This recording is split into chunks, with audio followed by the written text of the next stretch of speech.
Hey there! We'd love for you to hit that subscribe button. By subscribing, you're helping us spread the word and connect with more amazing people like you. Welcome to We Be Parents, where parent doctors Matthew Letterman and Alona Pulday explore current parenting topics, share stories, and help bring families closer together. Hello, and welcome back to We Be Parents podcast. If you did not catch part one of this interview with Dr. Steve Cole, we highly recommend starting there. We explored how connection and emotional safety shape our children's immune systems and healing responses. And today, in part two, we're turning the focus inward toward you, the parent. And toward us as well. Because as Dr. Cole's research shows, our own internal safety, our stress response, and the quality of our adult relationships are powerful biological signals, not just for us, but for our families. And we'll explore how self-connection, emotional repair in couples, and even the search for purpose can reshape our immune health and restore capacity to connect. Welcome back, Dr. Yes. Cole. Thank you again. Thank you for being with us yet again. Yay. Great to be back. Yes. So we had a wonderful conversation for the first hour, and I highly, highly encourage it. It was all about just the general idea behind social genomics and how that works and how it impacts our children, not only our children's environments, but how we show up for our children. Maybe we can just do a quick high level for Summary. people. More, one of the hardest things I have to deal with working with clients is that they just can't seem to believe that what's going on in their head and in their environment is affecting their body physically. Like, how can that cause physical changes in my intestine or on my nerves and maybe you could just sort of make that connection for people and then we can jump in. Yeah, as kind of a quick sketch, and again, as you guys mentioned, we talk in more depth and detail about this in the previous episode, but basically, nerves connect what's going on in our brain to the rest of what's going on in our bodies. And it turns out that one of the things it's doing is it's coordinating what the rest of our body is doing to adapt to changing life circumstances. And one of the major axes of this coordination involves how you want to change the way a body works when it's in a safe, creative, generative environment versus a threatening, unstable, risky environment. This is like a fundamental axis of physiology. Many of the things we want a body to do, we want to change when we leave the world of good stuff and positive emotion and creation and aspiration and sociability and enter a world of threat and defense and, think of it as lack of safety, unsafety. So that computation of the world as safe versus threatening, or the world around us as, something that we can trust versus something we need to be vigilant and guard against and look for trouble and deal with it, that ends up penciling out in terms of changes in cell biology in the rest of our body in ways that are kind of patterned by our evolutionary history, but may be running very differently today than they were over, the many hundreds of thousands of years that we've been evolving as the kind of the social creatures we are. And so in the world we live in right now, this body is running very differently than it used to. It used to run, happy and relaxed and tranquil the vast majority of the time and be acutely stressed at a high level for very short periods of time. Now we live with this chronic, low-grade, constant drizzle of vague threat and uncertainty in our lives. And that changes, the ultimate success of our body in terms of growing and staying healthy versus accidentally precipitating the development of disease. So basically information is coming in through the eyes and the ears and thoughts and all of that stuff is coming in. The brain is processing that. And then it's basically saying, how do we want each of our organ systems to run based on all that information that's coming in minute by minute? Exactly. And it's making that decision based upon the way we lived tens of thousands of years ago, not the way we live today. So that all true with that additional caveat. And I think just a couple of highlights that were resonant for me is that, there was a time our ancestors, it was a physical, the tiger coming at you or the occasional conflict within the village. now with so much information overload coming at us, so many of us living in that survival, productive, efficient, multitasking mode, that thinking, that emotional, mental stress has the exact same impact as that tiger literally running toward you. And then the second thing that you said last week, just to highlight, is that what happens to our system is we become hypersensitized for attack. So even though our immune system is running, it's focused on the wrong things. And out of that kind of stems disease. And you went into a very eloquent discussion on how that progresses for heart disease and also for viral load and COVID, which I highly encourage our listeners to go back and listen to. But high level, would you agree with that? Yeah, absolutely. And it was encouraging because you said in a matter of months, you can retune this response. It's not something that you're stuck with because of a bad childhood, for example. That's exactly right. So this is great. All right. Love it. Thank you for the recap.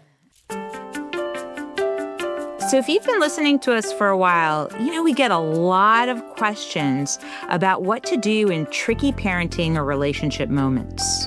Yeah, and if I'm being real, I'm asking Alona those same questions all the time. I get into those same tricky moments as everybody else does. And as much as we wish we could be there for each other in those exact moments, we just can't always be.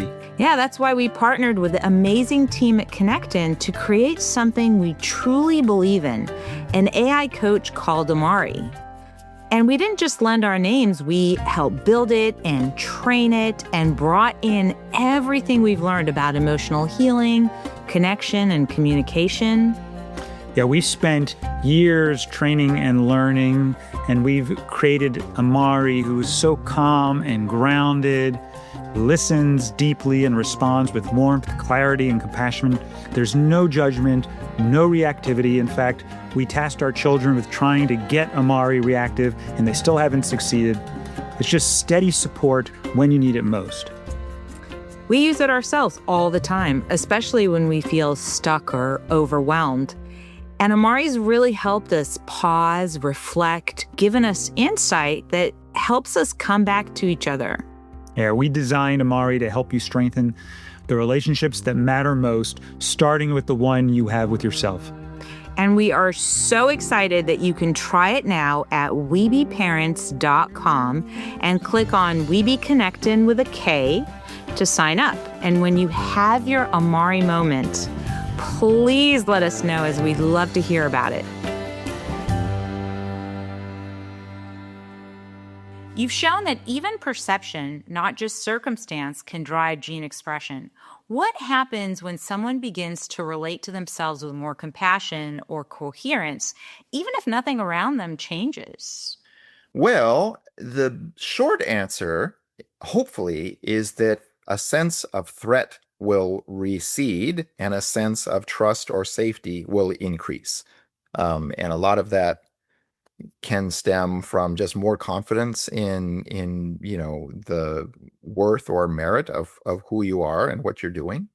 Some of it can also stem from a greater perception that I have control over myself and my emotions. I'm not constantly run raw and ragged by the world around me. I'm capable of intervening in my own, sort of experience in ways that will help me be the kind of person I want to be, have the emotional life that I want to be, and contribute to others in the way that I'd like to contribute, to showing up, as it were. I love that. So that's compassion and agency, changing your perception, because, so many people, and I hear that all the time, and I know it's my inner dialogue too. Well, when this settles, I'll have time for that. But this never settles, or it just blossoms into something different. And so by making a choice, by kind of having agency around choice and perception, I can actually stay in it without having the same consequences in my body, mind, and soul.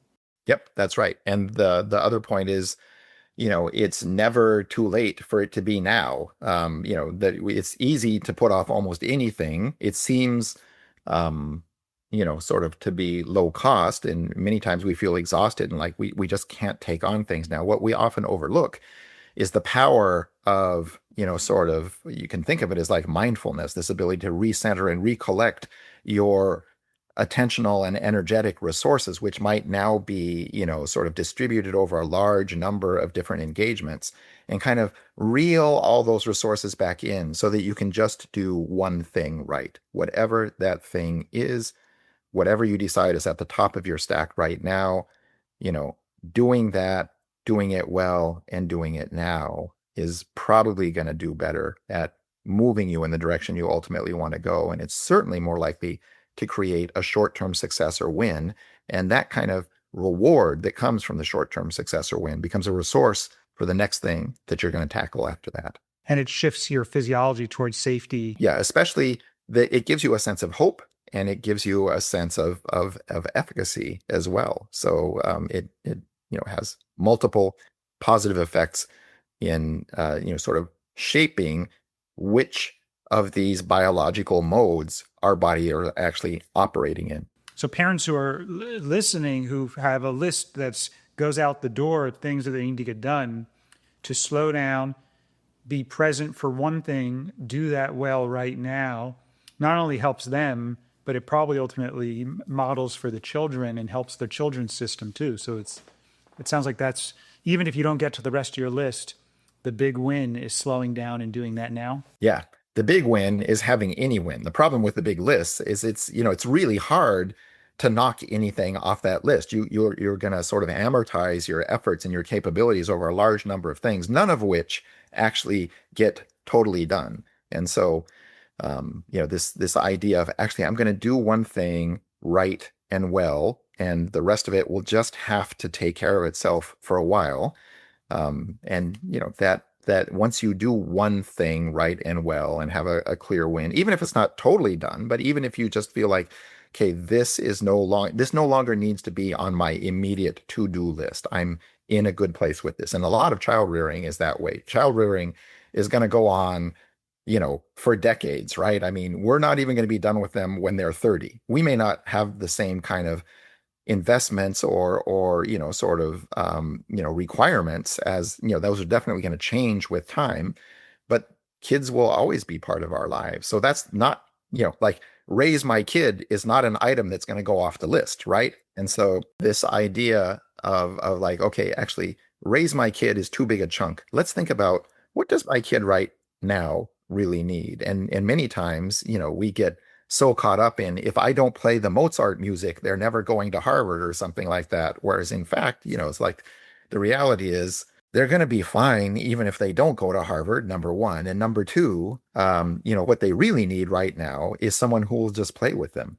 right? And that's the stuff that we get, we feel like I'm responsible for all of this future. It's all loaded up. And so everything you're doing becomes overwhelming. But what really builds strong, capable kids is this sense that, they have a warm, supportive, caring, reliable, familial environment, a safe nest, a safe base from which they can go out and take chances and learn about the world and become a stronger, more capable person.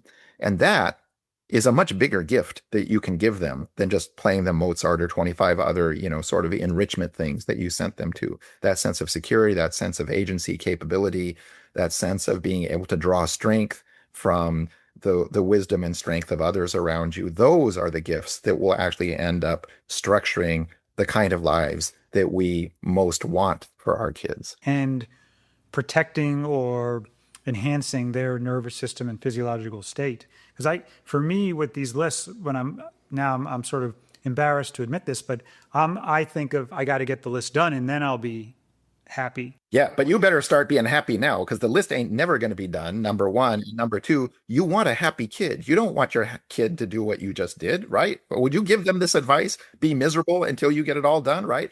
So what the heck are you doing? Exactly. All right, there was a wake-up call right there. But that's what's. Can we get that clip on repeat? Yeah, we're gonna get that on repeat. That'll be my phone ringer. Hey, just don't attribute it to me. I don't want to be in trouble every time you guys fight. But whatever. Oh no, not at all. She's been. It sounds like you talked to her before the call or something. But I like that. It just feels so doable. What's one thing that you can do today? Don't worry about the whole list. What's one thing? And then we talk about play when you're not sure what to do with your children, play with them. And that's PLAE, which stands for presence, loving attention, and empathy.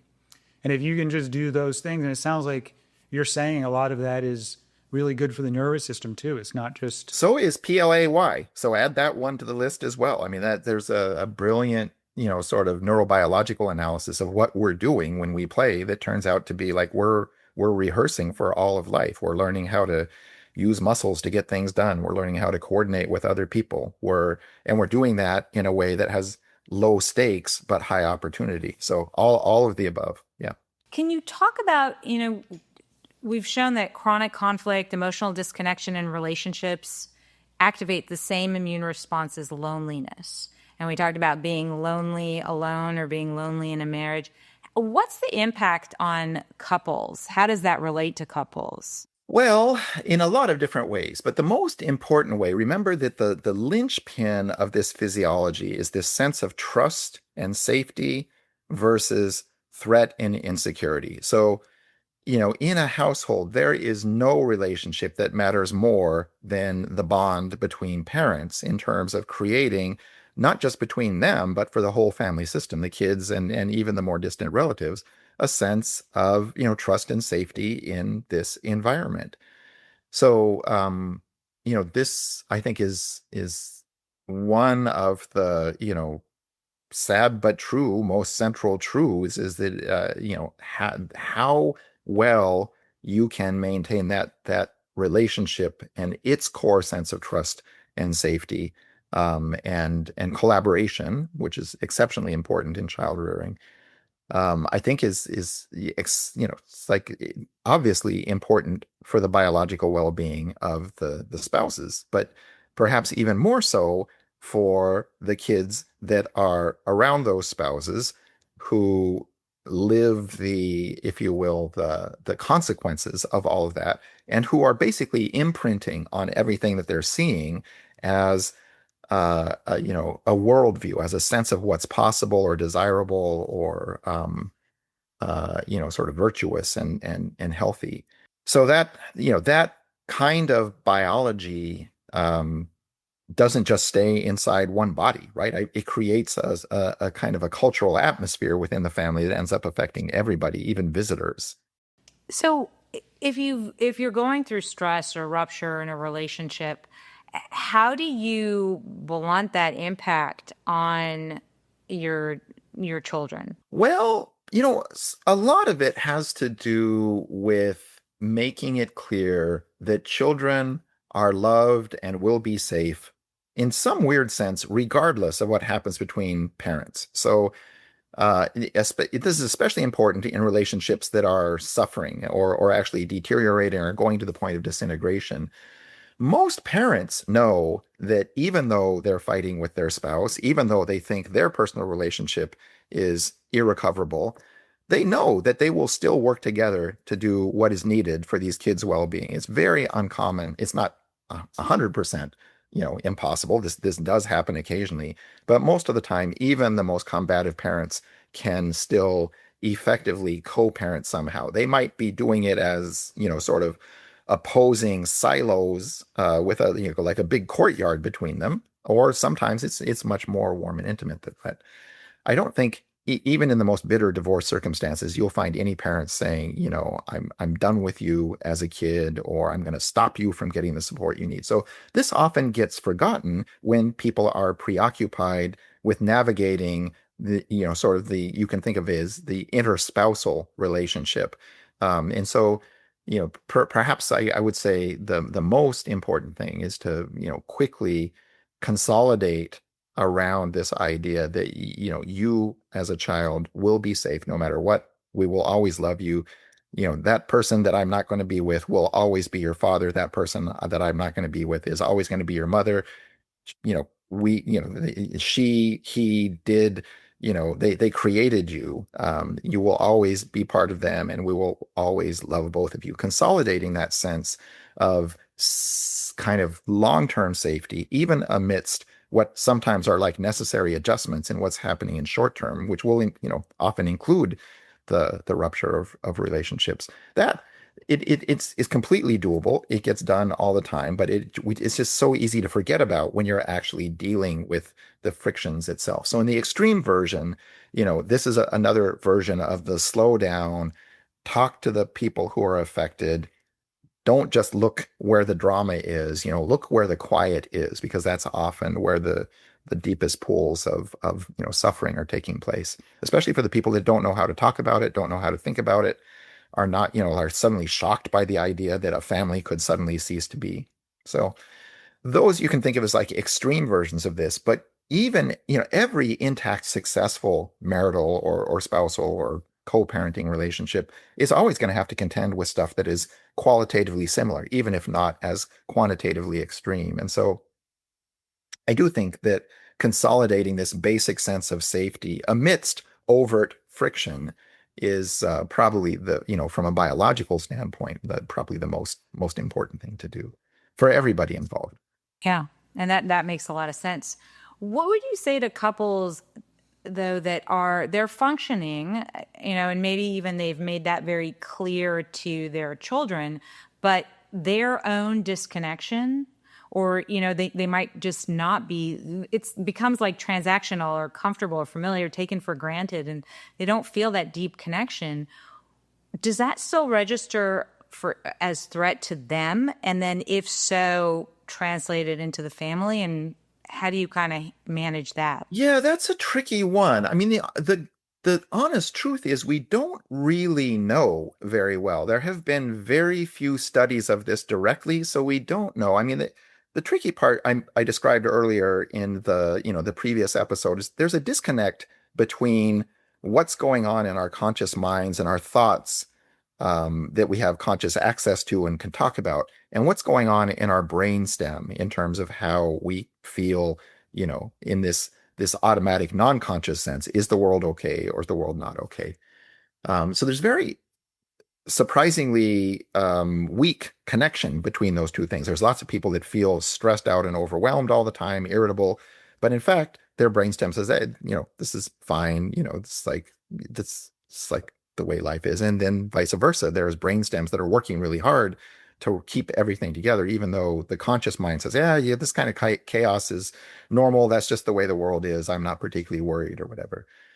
So, it's hard for me to answer without more direct data on this kind of thing. And I would say, I'm especially cognizant of this in that, life is hard. Family life is hard. Marital life is hard. And in some sense, what works, works. Like there's all kinds of unpredictable, unconventional ways to get to life circumstances that are basically okay. And I think what's most important is actually, making sure that people are not running a lifestyle of threat and uncertainty, and are also not running a lifestyle of hostility or desire to escape.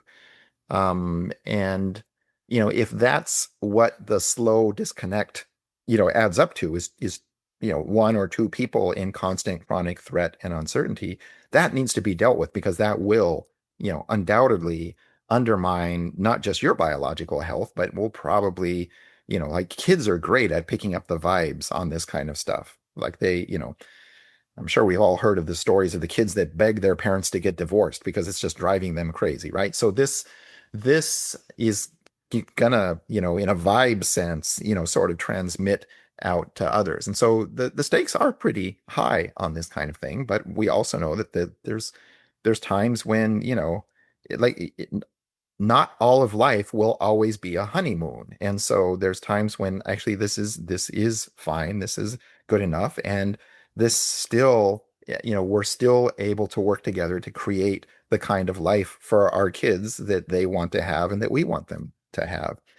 So I regret that I don't have clearer either data on what works or what doesn't, or even this kind of psychological wisdom. All I can do is bring us back to the basic principles from all of social genomics, which is, threat and uncertainty, mistrust are surprisingly toxic. They don't just stay in your brain. They get out into your body. In a family situation, they get into other people's bodies as well. And so to try and just kind of wait those things out, or to sweep them under the rug or whatever, that probably is a fool's errand. We're always going to have to put up with some days where we just don't feel that great. But if this becomes a lifestyle and it's there more days, day in and day out than not, that's when, we probably have to think about doing something significantly different, because we're going to build different bodies based upon that kind of lifestyle. So that's where you would start to change how you show up, or change where you live, or change your work, but you have to make a significant change at that point. Yeah, although sometimes the changes are just in the way you think about things. I mean, I think we've all, heard stories about people who become complacent and take their spouses for granted, and then suddenly there's a crisis, either a health crisis and you lose them, or you might lose them, or an infidelity crisis, and you just have to kind of like think about, like, okay, is like, you can get reminded that this person is much more important to you than you were kind of giving them credit for. So I won't say that, again, there's like a magic solution for this kind of thing, but there is a way in which the way we structure relationships, particularly in in our society, that does lead to a certain amount of monotony and complacency, and there probably does need to be periodic reality checks on, does this still make sense? Is this still the way we want to do things? And I guess what I was pointing out is that, if we don't do this as parents consciously, I can assure you the fates will eventually toss you, a brick, and you're going to have to deal with it somehow. So, a lot of that, it's obviously everybody's going to have to come to their own solutions on this, but this idea of checking and saying, is this still fundamentally a safe, and trusting environment? Even if we're not necessarily having fun all the time, can I still trust my spouse basically to be, the co-parent of my kids? Can I still trust myself to show up the way I want to show up if I'm feeling this way? These are the things that it's easy to sweep under the rug and to just keep doing the same thing that I've been doing for thousands of days before this, which end up, at some point actually so far askance from legitimate reality that it can be surprisingly destructive. Very well said. This episode of We Be Parents is brought to you by We Be Calm, the child calmer designed by doctors and loved by parents. Struggling with bedtime routines or managing your child's anxiety? We Be Calm transforms deep breathing into a fun and engaging activity, helping kids find their inner calm. Perfect for bedtime stressful moments or anytime your child needs a little extra help to stay calm. Visit webecalm.com to learn more and bring tranquility to your family. We Be Calm, because we be in this together. You talk about the power of meaning and purpose and its impact on the CTRA response. And can you talk a little bit about that? Yeah, happy to do that. So this idea really came out of questions about resilience. So we'd been studying for a decade at this point how stress and adversity, activates this biological threat reflex, and that in turn drives the production of diseases. So obviously we don't want those diseases. So what are we going to do? Yeah, what can you change in a life to make that thing, that molecular reflex, not happen? And so one idea is be happy, right?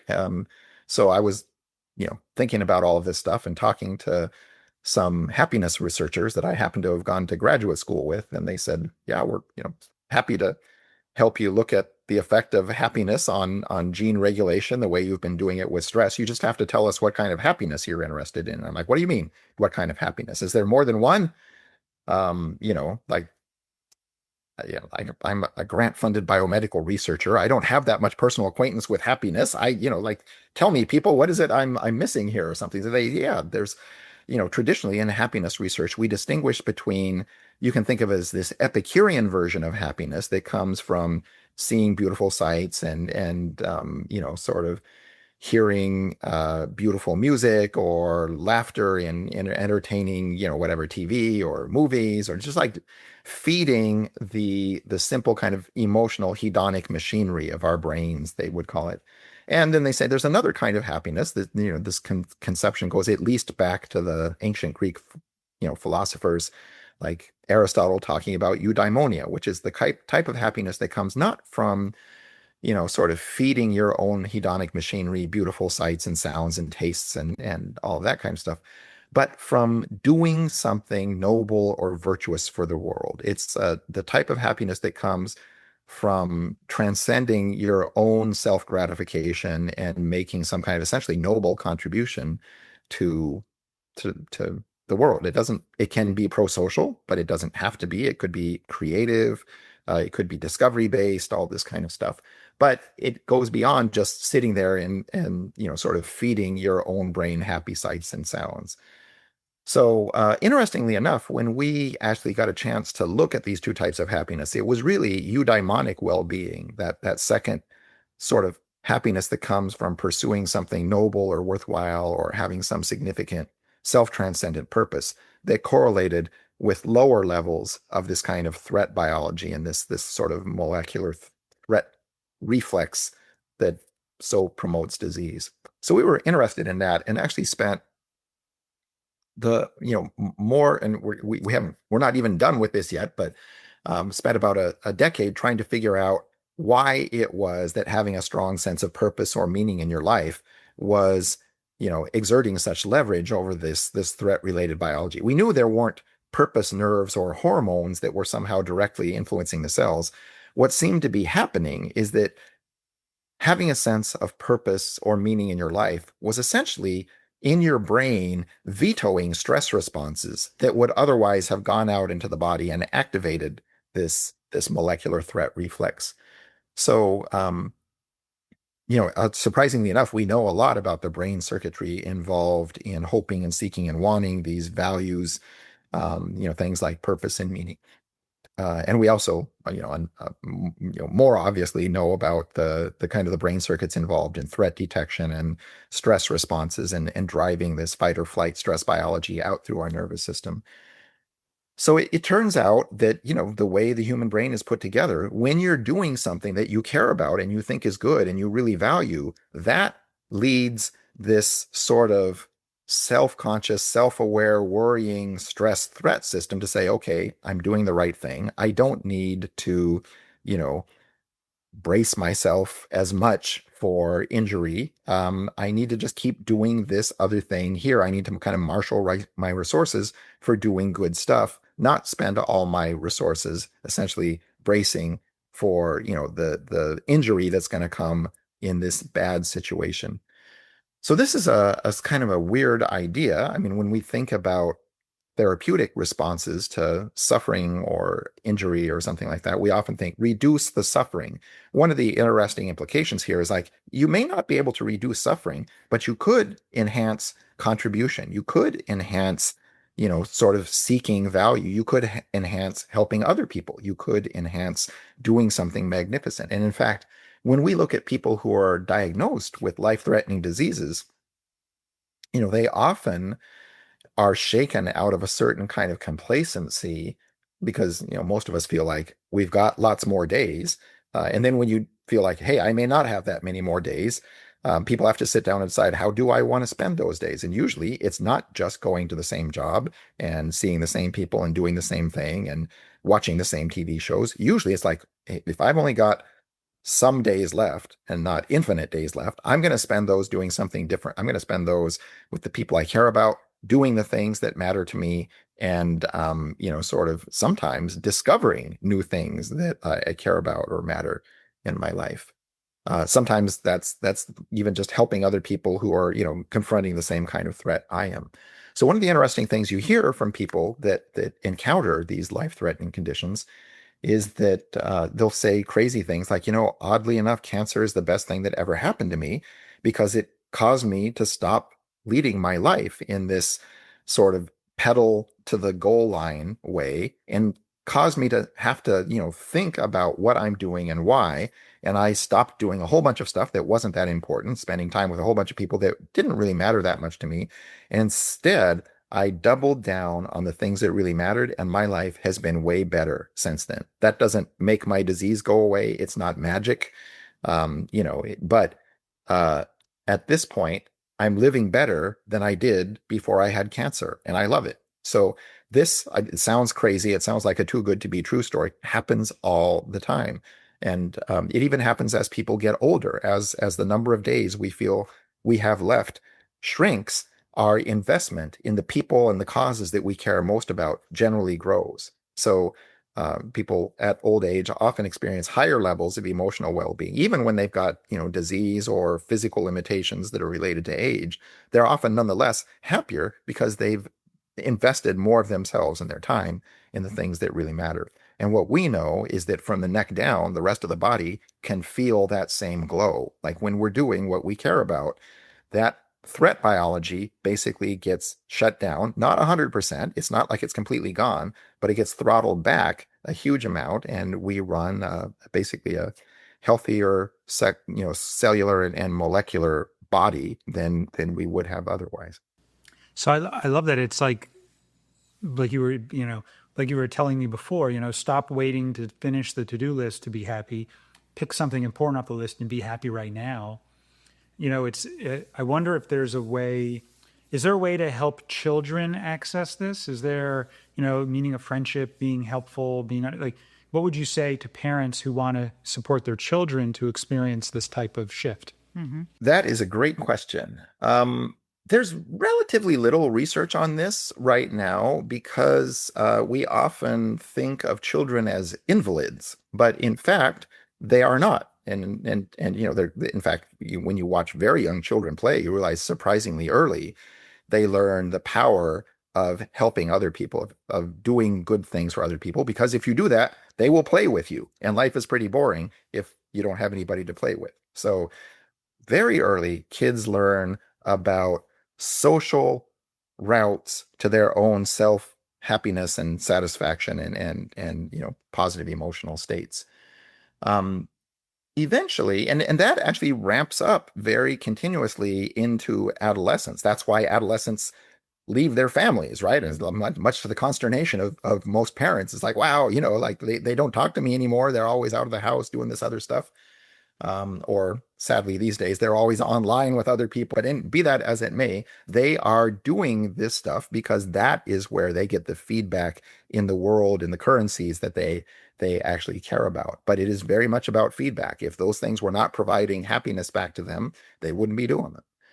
So then a terrible thing happens, and that is, they grow up, they go to school, and then they have to start being an adult. And that's when they start getting distracted from the things they really care about because they need to pay the rent. They need to, feed the kids or the dog or whatever. Like you start to develop dependencies that, you for all very noble reasons, you want to make sure, continue to be, sort of taken care of. But that leads people to become often focused on these other activities, and they start to lose track of what they actually care about. This happens very early, and by the time you get to middle age, of course, this is the architecture of midlife crises, where people have been operating for decades, doing these extrinsically, required and intrinsically motivated things. Like people do want to keep the rent paid. They want to keep a house for their family. They want to provide. They want to, be there and take care of their kids. But if you do that long enough to the exclusion of what you want, you will start to feel sort of slightly dead. And this is a real thing. And trying to kind of work through that is obviously one of the big challenges of adult existence. So anyway, back to the kids here. So against that normal developmental trajectory, at every stage, kids do have the capacity to make contributions to others. It's just they don't necessarily make the kinds of contributions that adults would make. But make no mistake, early in life, they are very much learning about how to contribute to others. Now, in today's day and age, as we discussed, previously, there's an extra threat landscape related to, sort of the social media world, the digital world that's so full of, punishment and retribution and threat. without the kind of reputational capital that we used to have. If we live in a village, not only did the other people in the village know who you were, they knew you were a good person, even if you did something bad, but they also needed you. Like once upon a time, there just were not enough people to, plow the fields and milk the cows. There were not enough people. Like, even if you disagreed with the butcher about politics, doesn't matter. You had to be nice to him because you needed the meat, right? So now the world has become more commodified. No individual is needed for anything. Like, most adolescents these days think that you can get anything you need by swiping an app, and they're not wrong about that, right? Now, that app is controlling various people, but those people are themselves commodities. Like if this person doesn't bring you the meat, that person will, right? Like the app, that's how the app works. It's a marketing system for recruiting, ad hoc labor into some kind of need that we have. So that has complicated the ability to make contributions to others that are sort of genuinely, I guess, how would we put it, rewarding to ourselves. And that actually, I think, that sounds kind of trivial and arcane, but I think the loss of individualized capital, this like, I've done good stuff for my community, I've got a certain number of brownie points, people know who I am, they know I'm, honest and trustworthy in general. Even if I say something wrong here, they know actually that's not the way he really is, or, she's in the process of growing or something like that. So that's made it harder for kids to make contributions, honestly. Like the threat land, if you're, making a contribution always involves taking a risk. There's a risk that you'll fail to make the contribution. There's also a risk that the contribution won't be accepted in the way that you intended it. And as people feel the world becoming more threatening, they are more inclined to kind of recede, which is fine. It seems like short-term safety, but the problem is it undermines the long-term growth that's actually going to lead you to be a generative and productive member of society in the way that actually rewards you and feeds all of this positive pro-social biology. I'm wondering, though, how that applies also, and if it applies. I was thinking our daughters love musical theater, for example, and we support their enjoyment of it, but not pushing them to be the star, the lead. My nephews are in sports, and my brother is very kind of active around there being a team player, not the most valuable player. Does that versus there are times where parents push kids and we've been, I've been on the other end of that too, but where you push the kids to be the most productive, to be the most efficient, to, highlight them as the star. Does that impact how they show up in contribution? Because when they're a part of a team, when they're, on stage delivering this beautiful musical show to an audience and getting that feedback of the gift that they're giving the audience, or when a team is playing together and they're actually enjoying the game and each contributing to other players in the game versus being attached to an outcome in that specific circumstance, does that impact differently? Yeah, it probably does. Again, I can't speak about that directly on terms of molecular biology because we just don't have the studies of that kind of thing.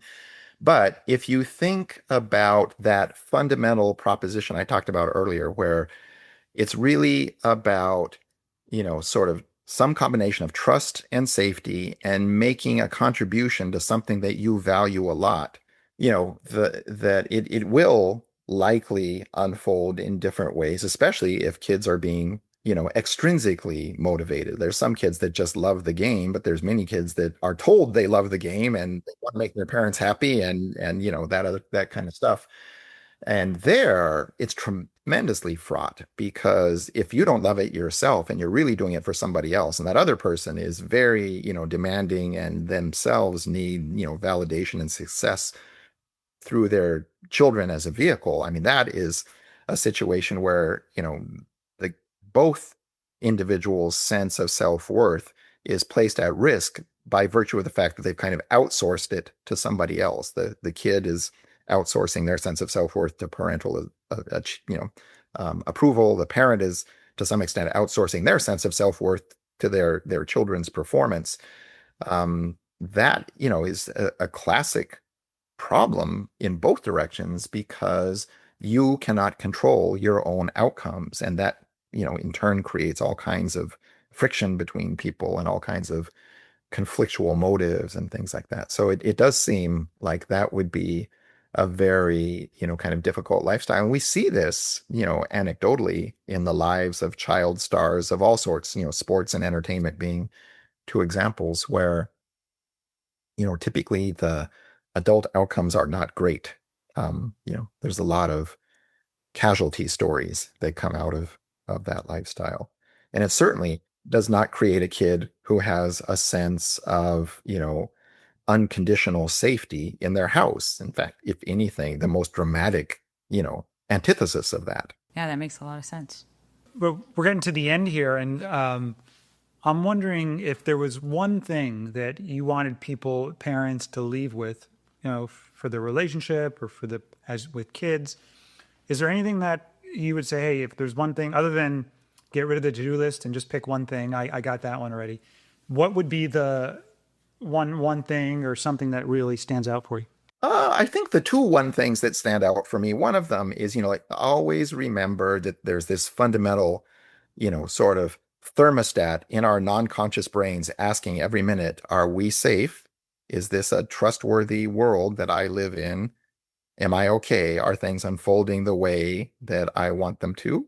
Or at least that I expect them to? Or is something wrong? And that if you don't even have to ask for it once that, things are not going as predicted. Even if you're just uncertain, you're not outright afraid, your body's going to start, I think, working differently from that kind of thing. And that's okay a few times. But again, if you create a life where that's everything that happens all the time, it's going to slowly kind of corrode, rust, basically, your health and well-being. And the second is this, attention to the outside world and making good stuff happen that, oddly enough, should become ever more important the more we ourselves are in pain or suffering or threatened. It's not our natural instinct. When we're in pain, we think about ourselves. That tends to promote anxiety and depression and things like that.